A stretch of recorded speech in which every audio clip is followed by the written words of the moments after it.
Everyone, let me just get myself adjusted here.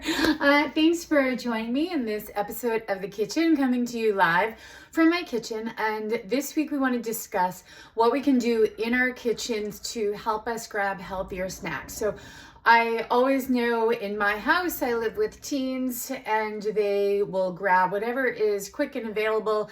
And I shouldn't really just throw the teens under the bus. I know I work with a lot of adults who do the same thing. What's easy? What can I grab? Let me grab a bagel. Let me grab toast. Let me grab something that's readily available that I can eat now.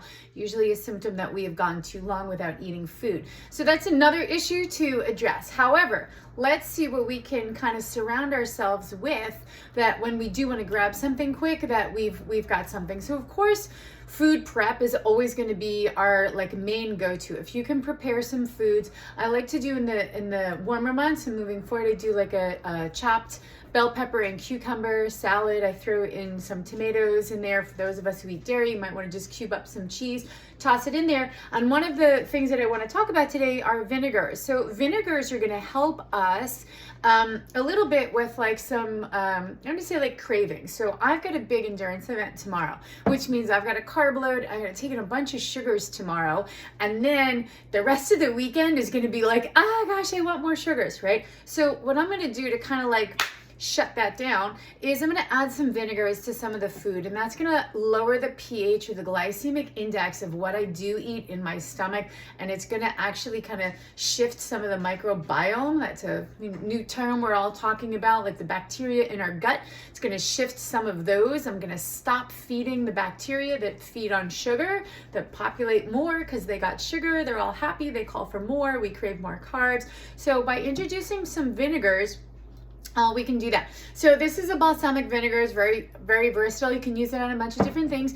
I chop up green, red pepper, put in some cucumber, and I just use a little bit of vinegar, throw in some red onion. You can put any kind of seasoning in there that you like, and it's nice. It's a great side dish for super easy. If you can chop, because you guys know we did the kitchen, we got the right knife to chop. We're not going to chop big vegetables with a small paring knife because we will hate chopping. Get yourself a big knife. Use the right tool for the right job. Don't use a hammer for a screwdriver. And then you can make some really nice side dishes with that. Vinegars come in all different shapes, sizes, and flavors. Here's one of my favorites you guys are gonna love. When your red wine, you've had this sitting around, it's gonna go to vinegar and taste gross. Well, you can cook with it. You can use it as a vinegar. So if you've got a little bit of red wine sitting around, don't check it, let it sit there. If it went off, keep it a little bit more. It's gonna go to something you can use as a vinegar.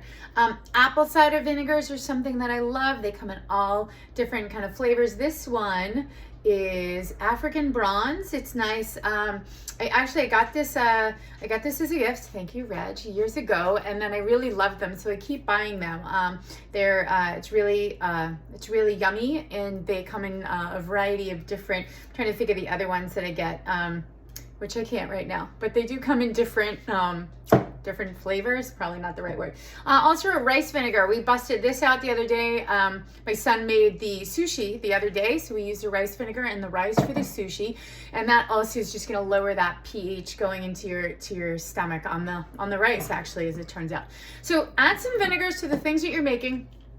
Quick grab and go. Here's a mini mason jar. I've got it filled with dates and almonds that you can just throw in your backpack or your bag. You're running out the door, or as I was just talking, stick in your kids' school bag if they're refusing to eat before they go. Stick this in there because they're going to get hungry. They want to have something to eat. So have this in there. You can have this in their bag.